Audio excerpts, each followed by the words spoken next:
But to recap everything, in case you are still with me, is start with just a pattern, any pattern. Just keep your hands moving, just make it an ostinato, and then start messing around with adding in one more limb, whether it's just talking like I am right now, or like moving your hand around, like drawing something, writing stuff down, etc., until that gets comfortable.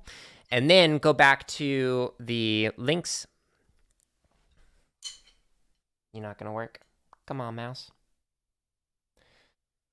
Go back to this page, which I'll include a link to in the chat. And then I'll also include a link in the description if you are watching this after the fact. So it's the jaredoleary.com/kit. So it's the resources right here. And so when you go to this, after you're comfortable getting the first part down, you then want to practice these independence exercises. So just going through all the permutations, doing 8th notes, 16th notes, whatever it is that you're working on with that limb that is going to be the one that you improvise with. And then start going through the chart reading. Once you have the chart reading down and that is comfortable, like more comfortable than what I was doing, then start to make it even more complicated by like changing it so that, all right, short notes are on here, long notes are on here, adding in more limbs basically for your independence, etc. And then after you've done that, then you can just make up whatever you want. You will basically be able to improvise with that limb while keeping the other ostinato patterns.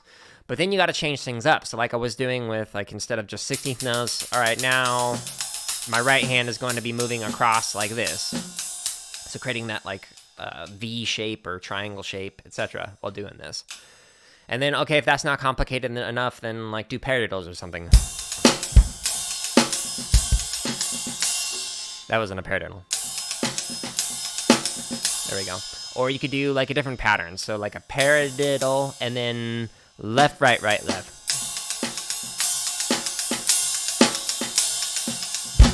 Etc. So many different things that you can do. Experiment with this.